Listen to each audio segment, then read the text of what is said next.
Welcome to Can I Park Here? Brought to you by findafashiontruck.com. Nashay and Estrell's mission is to inspire future and existing small business owners. They don't claim to be experts. They're simply trying to figure this all out, just like you. Hello, and welcome to another episode of the Can I Park Here podcast, brought to you by findafashiontruck.com.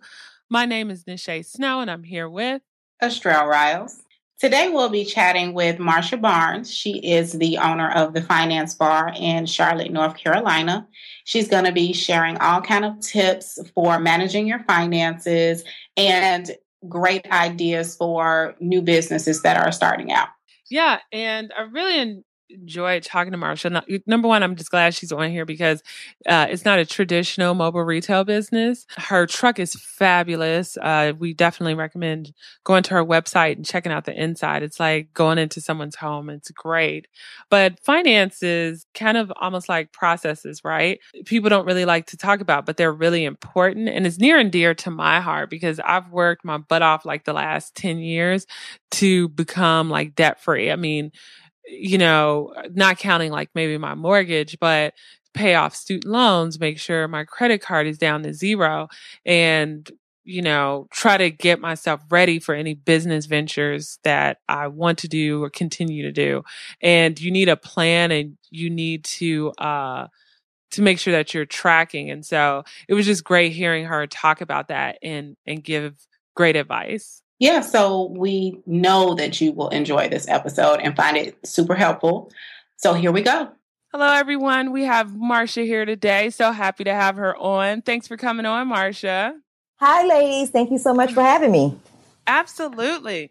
So we're really excited to have you on because when in the Facebook group, you know, when you were talking about the finance bar, I just thought it was just so intriguing for a couple of reasons. One, it's not a traditional truck that we talk about, like a fashion truck. And then two, just finances in general, I think scare people. So, but it's so important. So I just thought it was like interesting, you know, just the name and your truck and everything that goes along with it. Can you tell us how you got there, like about Marsha before you started the finance bar and kind of what you're doing now? Yep, sure. So prior to launching the Finance Bar, which I launched in November of last year, 2014, I led a nonprofit for 2 years in Charlotte. And the name of it was Financial Empowerment Charlotte.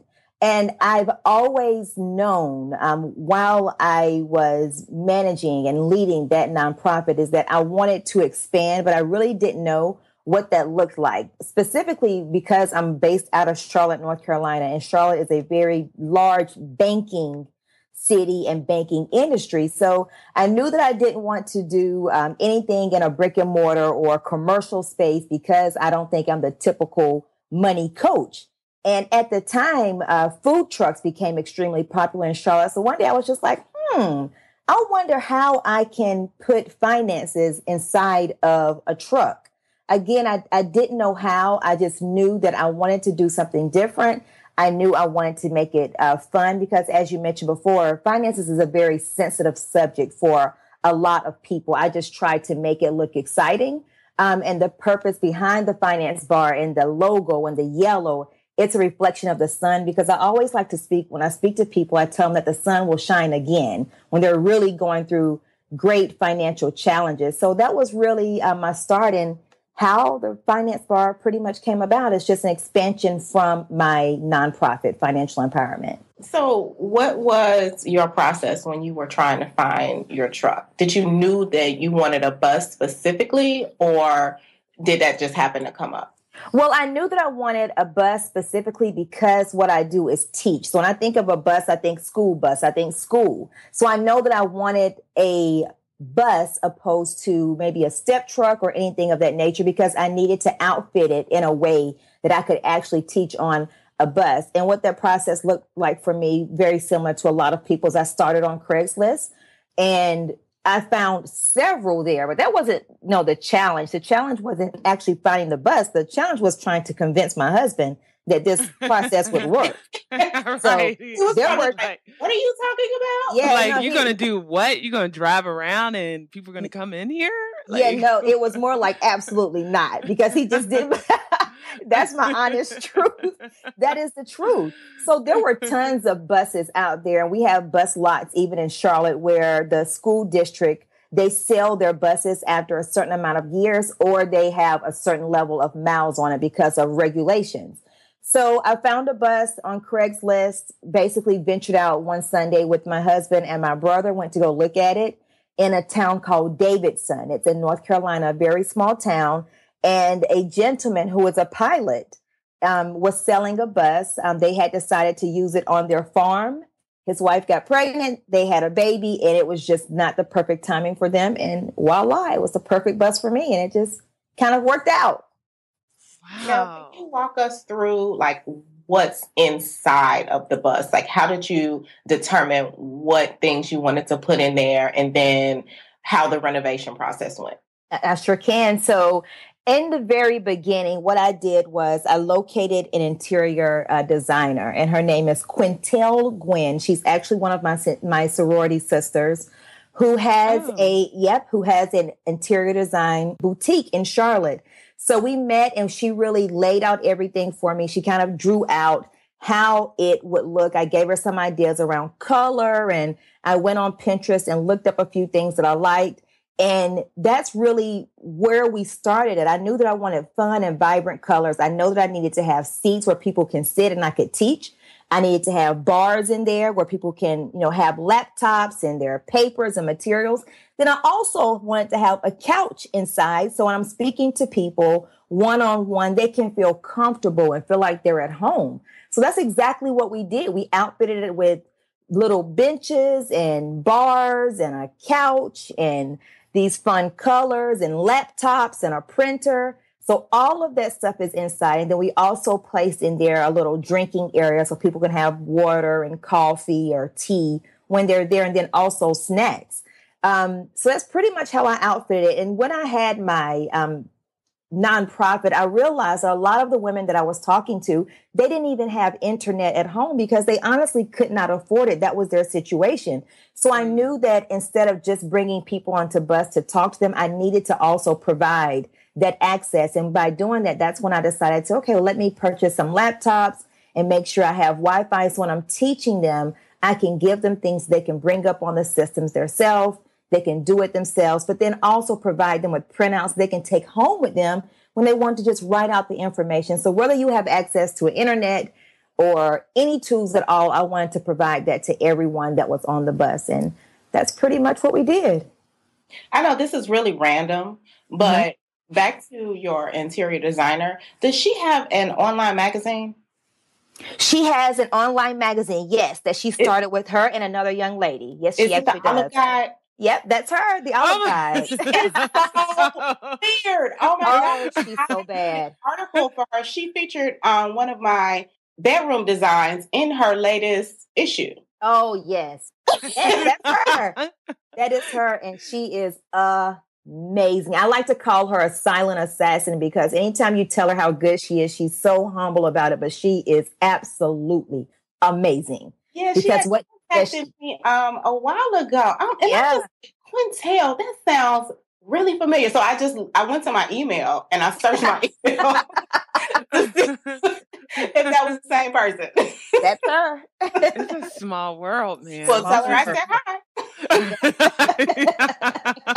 Wow. Well, I'll tell the listeners out there that you guys should definitely head on over to thefinancebar.com because the first thing you see is actually a picture of the inside of her bus. And it is absolutely beautiful, from the window treatments to the elephants, holding the books up, to the yellow benches inside. Like, it's like, wow, can you put this in my living room? I mean, it's absolutely gorgeous. So I could just see people coming in here, feeling at ease, getting some work done. I mean, it's amazing. So thank you. Nice job to both of you guys. Yeah, it turned out great. I mean, even the little coffee machine off to the side, it's like, it's a mobile home in here.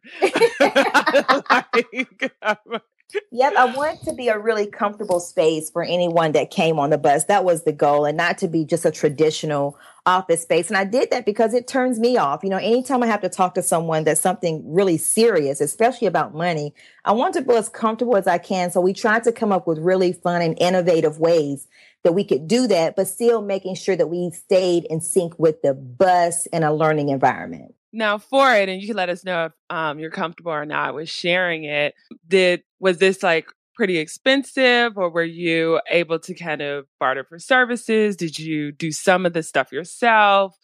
Financially, we're just curious, like if someone was trying to do something similar, even if it was for another topic, like roughly how much would they need to save up for? Well, sure. Not a problem. I love to share that part because I think that's one of the most important parts when you're trying to start anything or to launch. The bus in itself was I think $2,100 to be exact. It was exactly $2,100. But total how much that I had to place inside the bus for launching and the wrapping of the bus, all the inside interior, I would have to say that it was probably around the $35,000 mark. I mean, it was worth every penny. It was worth every penny. Yep. I have no regrets. No regrets. Just to walk people through the experience. So kind of how does it work? Like, do you kind of say like, hey, I'll be set up here? Or is it more like you need to make appointments in advance and then I come to you? And then after that exchange, you figure out where you're going to be and who you're going to meet with. Like, what happens inside? Like, do you kind of sit down with people? Mm-hmm. So it's a combination of both. It's a combination of making appointments or letting people know where the finance bar will be located at. So what happens inside the bus is that depending on what the session is they want to schedule for, which can be done online, and that's what we'll talk about. So I have sessions that range from talking about your money mindset to a budget bar, which is a session. If you need help with managing your debt or your credit, all of those are separate sessions. So what happens on the bus will depend on what your need is. So whether it's an individual or whether it's a group or an organization, that all depends on what their specific need is. Now, I will tell you is that another thing that we offer that anyone can do is also the Finance Bar app, and anyone anywhere can download that, and that's free. But initially, what happens on the bus is that it just depends on what the need of the individual or the group is. Oh, no, that's great. Yeah, and we'll definitely include a link to the app in the show notes so all the listeners out there can get to it. And then do you have any, speaking of finances, maybe some quick tips for people who are thinking about launching a business, like things that they need to keep in mind, best ways to save, or maybe even tools that might help them prepare for this journey? Yeah, I will say that definitely in the beginning to do your research, figure out, what type of mobile business you want. As you ladies ask me, what does your truck look like for you? And then focus on figuring out how much everything will potentially cost you and work from there. I always say that entrepreneurship, regardless of what you do, is not going anywhere. So there doesn't have to be a fast and quick leap. What you want to do is do your research first and then just create an account that's really focused on your mobile business. Most banks or financial institutions now, they'll allow you to attach a fund name to your account. So I remember when I was starting the Finance Bar, what I named my account was my mobile business. And so any extra money that I had would go toward just that. So I think that number one is research. And then number two is devote an account specifically to your business and then work from there. But don't touch your personal finances. Don't mess up your personal finance budget. To launch anything, make sure you focus on that first and then venture your way in towards, entrepreneurship or a mobile business. So you definitely recommend setting up a different account altogether so you're not even tempted to kind of dip into it at all. Absolutely. Or you'll have a frustrated husband like mine was, no way. These tips can actually be applied to anybody starting any type of business. Yes. That's true. Yes. Yeah. Yes. Absolutely. And so what do you advise for existing businesses as far as the money that they make? because when people first start a business, it's always an issue with, well, it's taking me too long to make a profit because they're consistently, everything they make, they reinvest back into the business. Okay. So it's tricky. Like, how do you manage your finances like that? Well, I would have to say is that if you're already an existing business owner, I like to call it googly eyed. So you don't, when you have a business, you don't want to always get googly eyed in the sense of when you want something new, sometimes it may not always be a need for you in business. And when it comes to business finances, they're very similar to personal finances, that you have to make sure that you're staying afloat first. Sometimes you may not have to have the most beautiful this or your best version of that. It's about making sure that you're meeting your business needs first. And then all of the extras, all of the wants that you need, those can come later. But initially, you still want to be able to build your business, make sure that you're staying afloat, and then also having a savings account for your business. That's not just for personal finances. You also need one for savings, especially as a mobile owner. What happens when you get a flat tire? What happens when your engine crashes? All of these what ifs can happen. So it's really the same as managing your personal finances as an existing business owner. Those are some key things to focus on, is making sure you're staying afloat and focusing on your needs first, and then just expanding as the years progress. It doesn't have to be a fast race. It just has to be one that's consistent and one that's growing. I think another tricky part for people too is like, when do you start paying yourself? I've heard like a couple of schools of thought, like do it as soon as possible because, then you're getting the reward and it helps you like, or keeps you motivated to keep going. Whereas other people are like, for as long as possible, try not to pay yourself. And then once you're really kind of like established and even able to pay, for some help, then that's when you do it. And so do you have any kind of advice on that? Like when to do it or not? And I know it probably depends on the business too. Yeah, it does depend on the business, but I'll also say is that when it comes to paying yourself, a great way to view that is that you are paying yourself by having an amazing business. And if you're able to stay afloat, you're still able to pay your bills, and you're still able to at least save something from your business. And that is a form of paying yourself, because for many people, they're either a full-time entrepreneur or they do entrepreneurship on the side. So I think either way, you're still winning, because that is a form of paying yourself, is to be able to establish something that is great and you're able to keep it afloat. Many businesses, especially small businesses, they go out of business in the first 5 years for a reason. And that's typically because they're just not able to meet those demanding needs of their business. So as long as you can, again, stay afloat, pay your debts if there are any associated with your business, and still be able to save, is always keep the mindset of that is a version of you being able to pay yourself, because you are still able to survive as a business owner, which is amazing if you're able to do it and you're able to do it on a consistent basis. So it doesn't have to always be you're actually cutting a check to yourself. That can be viewed as in other forms. Right. If that makes sense. No, it does. Because saving is like, it's helping you. It's helping your business. And hopefully you're in a business that you love. So all of that should be rewarding. Absolutely. Right. You have to get to those times when you're just wearing the same clothes from year to year, like I did when I was building the finance bar. Right. From year to year, the same clothes, the same shoes, and many times the same hairdos. But you have to be content with that for a while or even years until you're able to become established. Yeah, it's sacrifices. Yes, definitely sacrifices. I remember people used to make fun of me, but like when I bought my first place, a condo several years ago, 10 years ago, man, I feel old. I told people like I lived poor for like about almost a year to 2 years. I was like, okay, everything that I can slash on, I slashed on, if that was cable, cell phone, whatever it was, and then didn't really buy any clothes, and then tried to pay off as much debt as possible to put myself in a position to be able to buy my own place. But it's like, if you really want something, you have to be willing to make those sacrifices. Right. Exactly. I couldn't have said it better. It's exactly right. Now, in regards to managing your finances, for those businesses just starting out and they're on a budget, how do you recommend that they keep track of the money that they're making and the money that they're putting out? Especially if they can't afford the fancy, tools to keep track of all of that.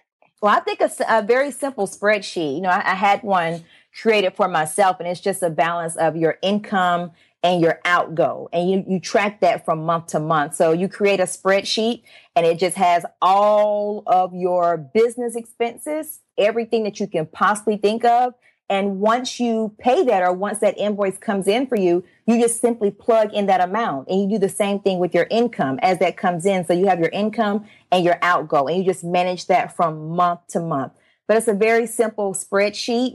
I have one that calculates itself, and that's a very easy, simple way that's super affordable if you can create it yourself and then just keep track of it that way. I think that's the most easy and effective way. And it also keeps you honest. Again, like I said, to really not get googly-eyed, because you see your money, you see your income coming in. So if you know that you have to pay insurance that month, but you would like these beautiful business cards or whatever that looks like, then it keeps you honest to say, well, maybe not right now because I have this that I have to pay, those that are mandatory to pay. So a very simple spreadsheet, I think, is the easiest way for small business owners that are just starting out to be able to keep track of that. Now, with the finance bar, with the buzz, how do you collaborate with other businesses? Well, I would have to say for me, my collaborations in the past have mostly been with local libraries, of course, because of the literacy part of it. And then also schools, public schools, and then colleges, because it's a need. It's a need for both. People are always coming inside in and outside the library. So that's one. And then for schools, of course, that's obvious, because in our school systems, financial literacy is not something that's taught.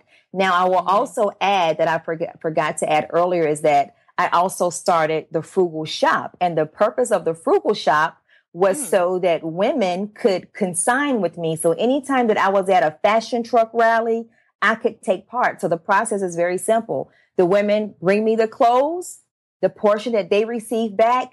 The goal is that they put it towards paying down debt, to save it, or to launch their own business. So it's a win-win situation for the consignor and the finance bar. But the ultimate goal is that while I can't tell them what to do with their returns on their clothes, is that they use it for a purpose, to save money, to pay down debt, or to launch their own business. So that Charlotte has Fashion Truck Saturday, so I'm a part of that now. And then any other businesses, as I said before, is typically with schools or our local libraries, if it doesn't have anything to do with fashion.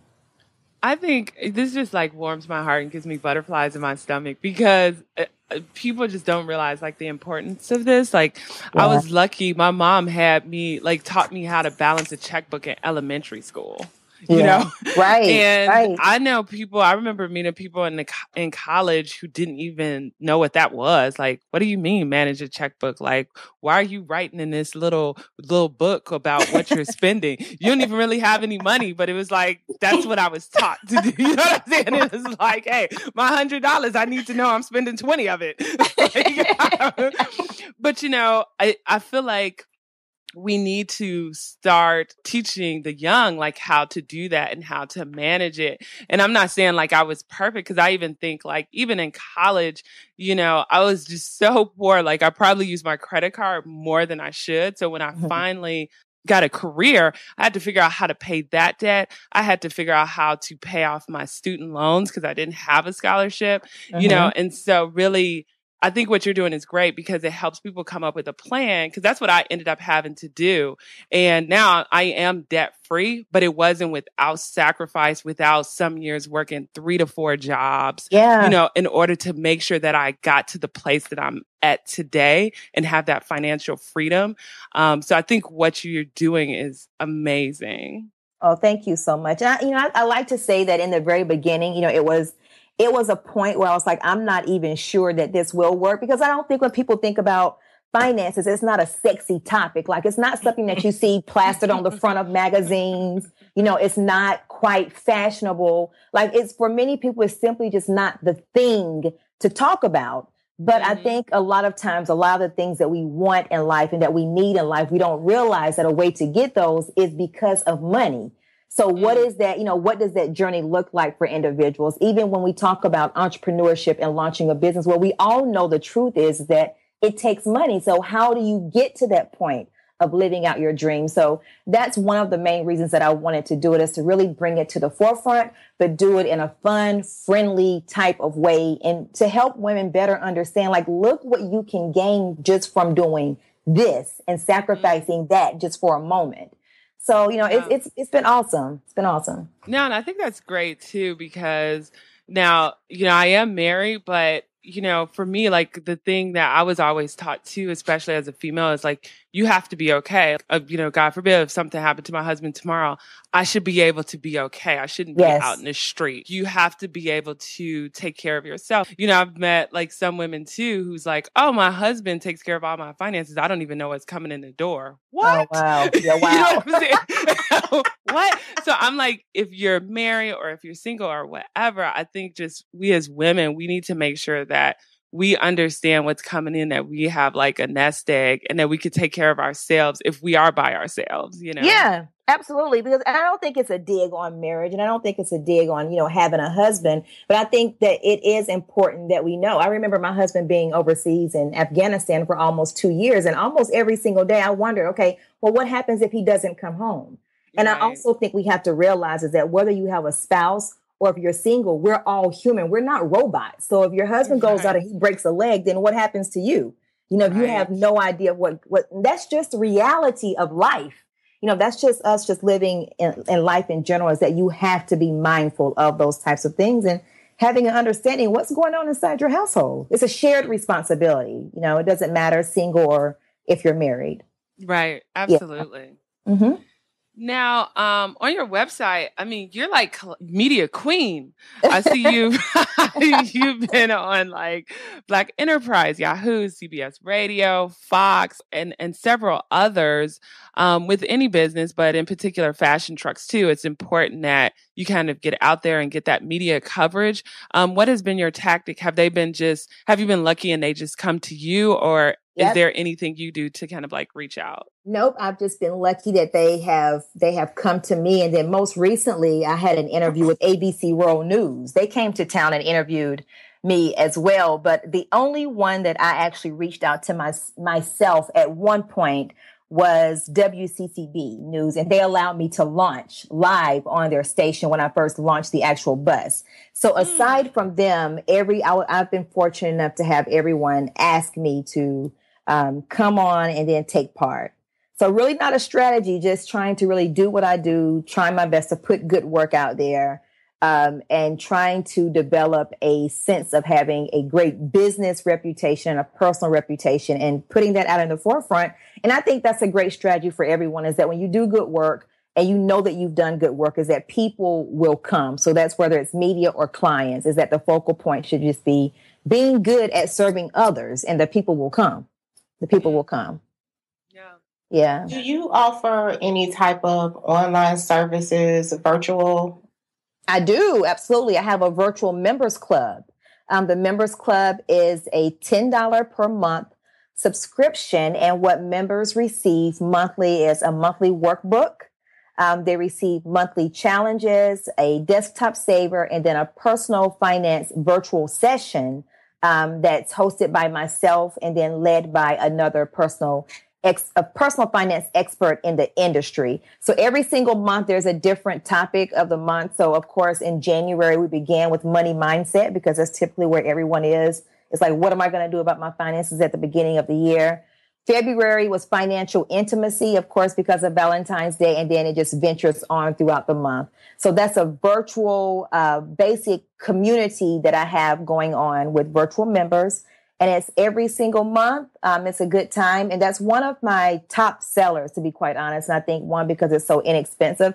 And it's almost like an accountability partner that you follow all month long. We normally ask the trucks about like point of sale systems. Now, for you with the finance bar, are you charging people in the bus? And if so, what point of sale system do you use? Or do they pay in advance on the website? Well, if it's For the virtual members club, they pay via PayPal on the website because it's recurring. For every single month, that $10 pulls from their account. Now, if it's on the bus and I'm at a fashion truck event and I'm selling clothes or any of my totes or my mugs, then I use PayPal. Okay. Mm-hmm. Okay. I use PayPal. Yeah. I love PayPal. Yep, I do too. It's just so quick, so easy, and I've been using it for years. It's simple. It is. And trust, like, you could trust it. Yeah. Yeah, and I noticed that PayPal now, your money is in your account much sooner. Like one day I saw the next day and I was like, what? I know, right? What? Well, it's like probably with all these other things out here, they're like, okay, they've got to step up their game. So even if they could do it like a day sooner, more people will gravitate to them. Mm-hmm. Yeah. With the bus, are there any like permit or parking issues that you have to go through? No, I've been pretty lucky not to have any parking issues. Either I've been lucky or I haven't been caught yet. So I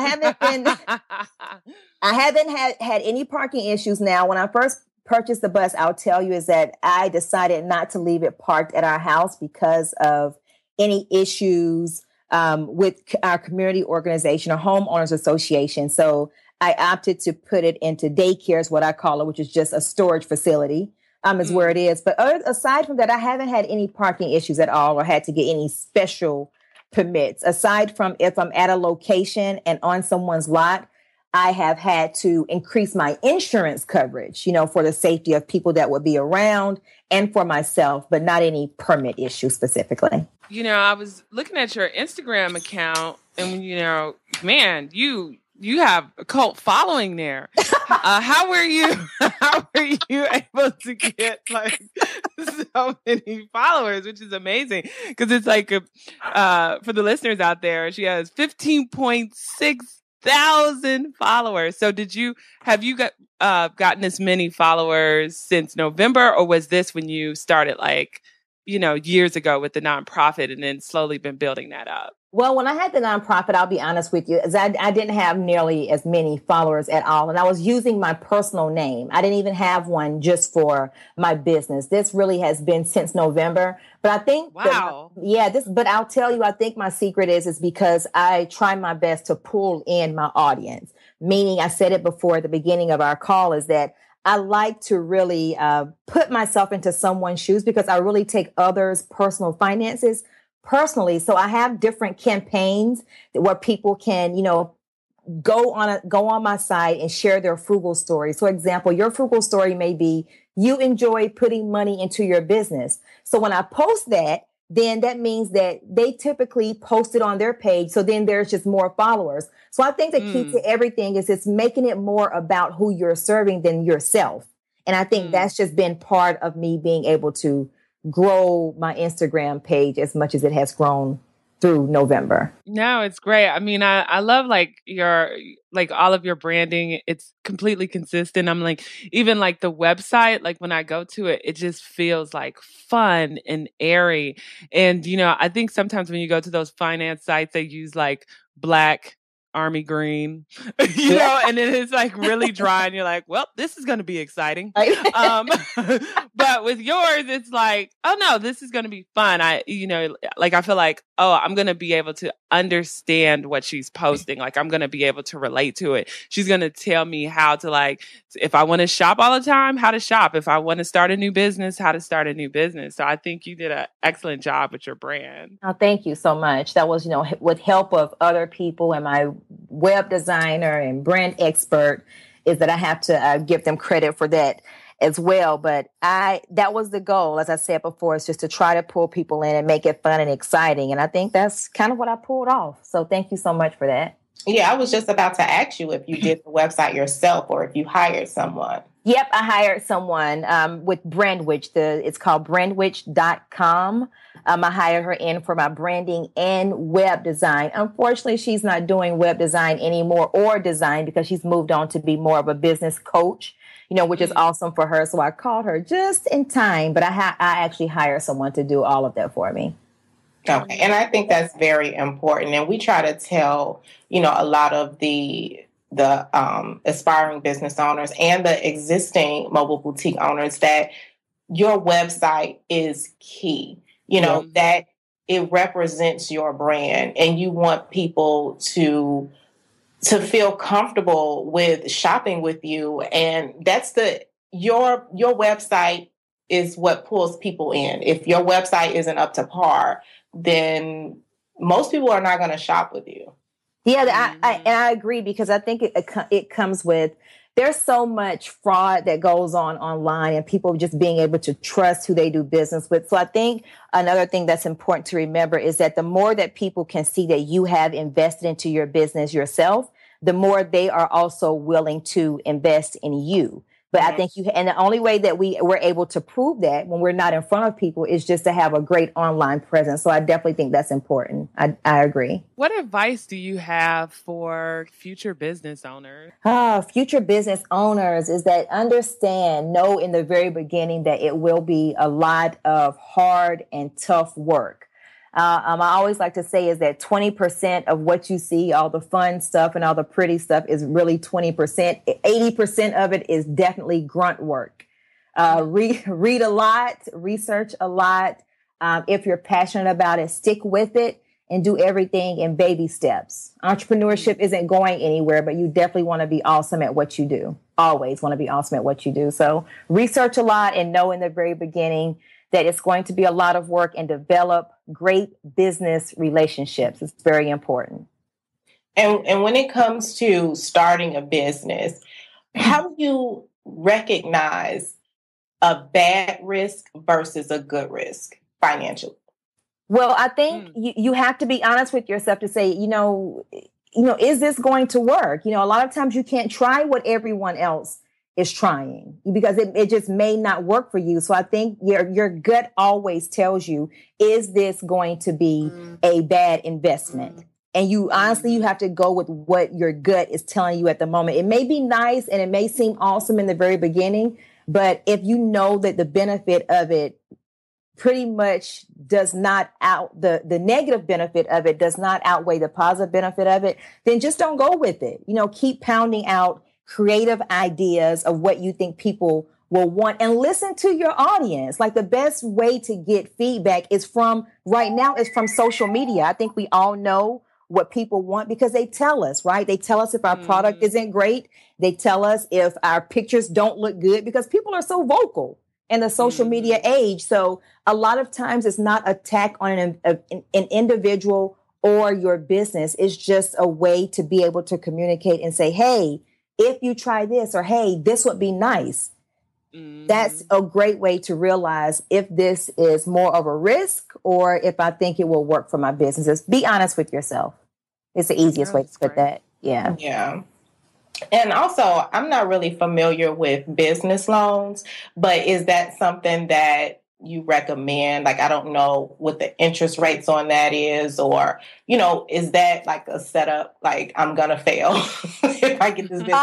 I'll tell you is that if I don't make any money. Yeah, I'll tell you is that a business loan was not something that I wanted to do, because number one, did I think it would work? My honest answer is no, I didn't think it would work in the beginning. And here's the thing is that if you don't have any income coming in with a business loan, you're still going to have to pay it back. So if you're making money or not making money, that loan has to be paid. So I will have to say is that's not something I would recommend, but I do recommend is saving as much as you can at first. And if you want to get a business loan, is that try to get as little as you possibly can. And then everything else that you want, be patient and be able to save for everything else that you want. But initially, I would say don't start out going that route, not in the beginning stages, because you're going to have to pay that back whether you get sales or not. Yeah, that's true. Yeah. I hate that. Yeah, I'm telling you, because once it's there, and it's not going away until you pay it back. Right. Yeah. It's the worst feeling. Yeah, it is. It is. Now, we just have a few questions to help the audience get to know you a little bit better. Do you have a favorite podcast, blog, book, or app? And if so, what is it? Podcasts for mobile businesses, I would have to say yours. Yay! Definitely. I love it because, and I'll tell you why I love it, is because I think that this platform helps so much as someone that's a beginner or someone that's a seasoned truck owner. There's so many ideas. So thank you, ladies, for that. Favorite book, I'll have to tell you, for me personally, it's called Go Givers, Sell More. I mean, I love that book because it really keeps your thoughts in a place of serving others before you sell yourself. So I don't care what you're selling anyone, whether it's clothing, whether it's a virtual product, it doesn't matter, is that it's still all about the consumer first, because if the consumer is not happy, the consumer 9 times out of 10, they won't come back. Mm-hmm. So that's my favorite book. And then my favorite app, shameless plug, but not really, I'll have to say my app, the Finance Bar app. The Finance Bar app. I can't wait to download it. Yep. What do you like to do in your free time to wind down and just de-stress? Read and just relax at home. Just reading and relaxing and just catching TV whenever I can, because I really don't watch a lot of TV, but those would be my de-stressors. Now, do you typically do you find yourself working more than 40 hours a week? Oh, absolutely. All the time. Okay. So 40 hours a week, I would have to say easily working more than 40 hours a week. But I've tried to work on Saturdays, is that if I do any work on Saturdays, it's typically a half a day. So I can be able to still enjoy my life as a wife and as a mom, because that's not something that I'm willing to give up. I'm not willing to sacrifice that for business. But, again, I'm very early in the business. I launched in November, so it hasn't been a full year for me yet. So I'm pretty much still in the very thick of it and knee deep in it. But I think that I believe your health really is your wealth. So you have to be able to be willing to get that relaxation in. Oh, neat.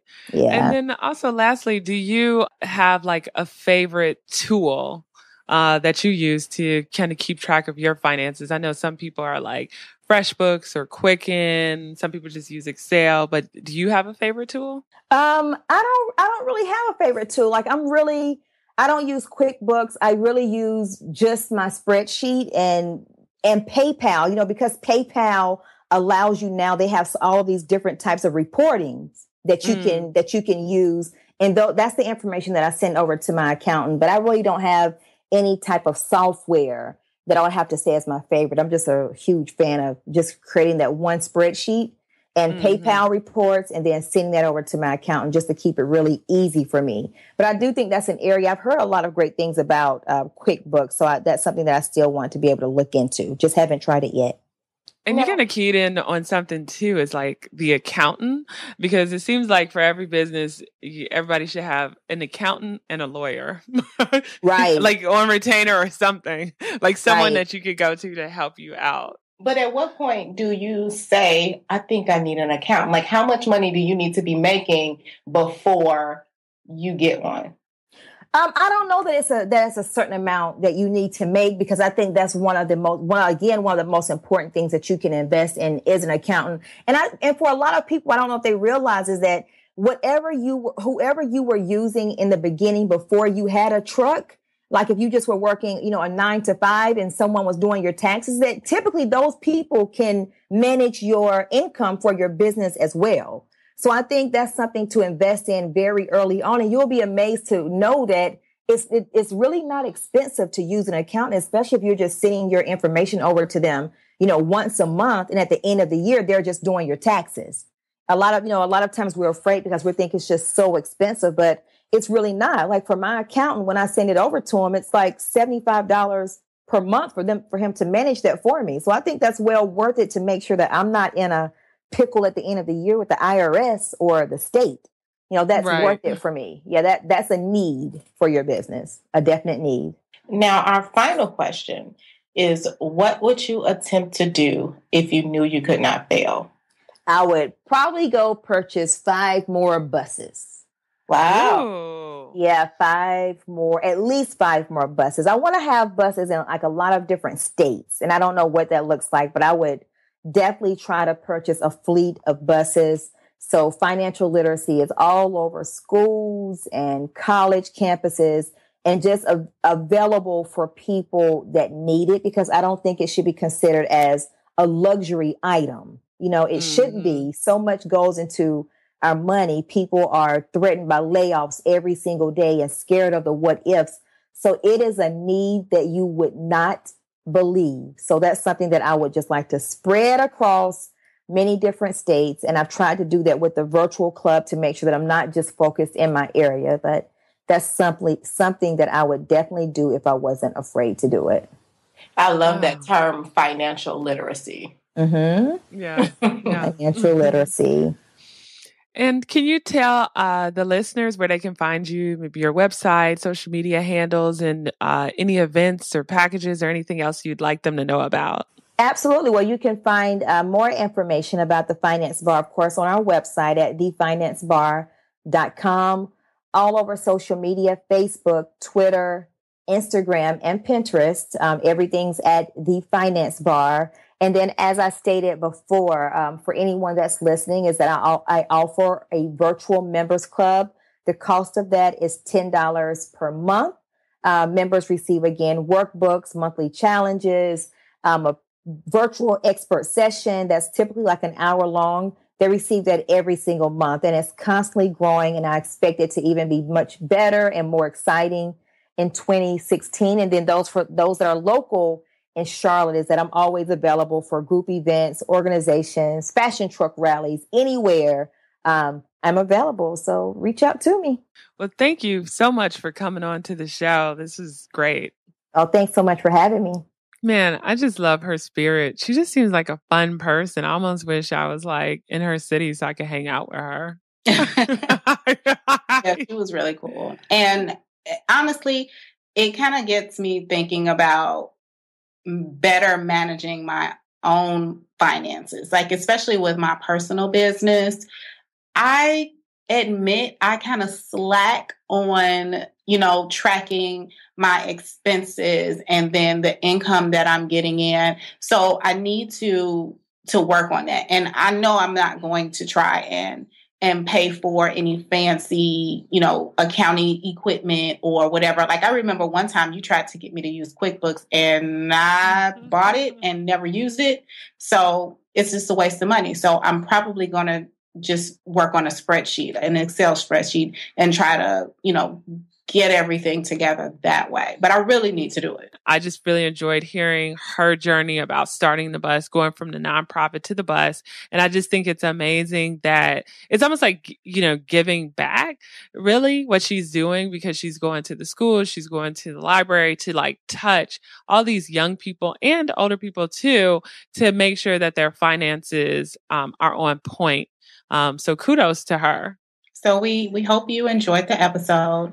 And just remember, if you liked it, please go to iTunes and rate us, leave a review, and we greatly appreciate it. That helps us get more listeners. Exactly. And then please share episodes. You can share it from, iTunes, their podcast app, or whatever podcast app you use, or you can go to startafashiontruck.com. Show notes for all of our episodes are in there. She had some great links that she mentioned. They will also be in her show notes. So all you have to do is go to Start a Fashion Truck and type in finance in the search bar. She'll come right up. And so you can get those links, and then you can also share her post to some of your friends and family. And if you happen to know anybody in the business field and or just somebody that you think could be useful to aspiring business owners and existing business owners, hit us up, let us know who they are, or maybe you can just tag us on Instagram if they post something, and then we'll know to maybe follow up with them. We are on Instagram as FFT_official_. Same with Twitter and every place else, Facebook, Google+, Pinterest. Just type in Find a Fashion Truck and we will come right up. As always, if you have any questions for us, head on over to startafashiontruck.com. Hit us up on the contact page. You can send us a regular, text, email, or you can leave us a voicemail message, which we will play on the air. So we can answer it for all the listeners out there too. Until next time, folks. Thanks for parking here.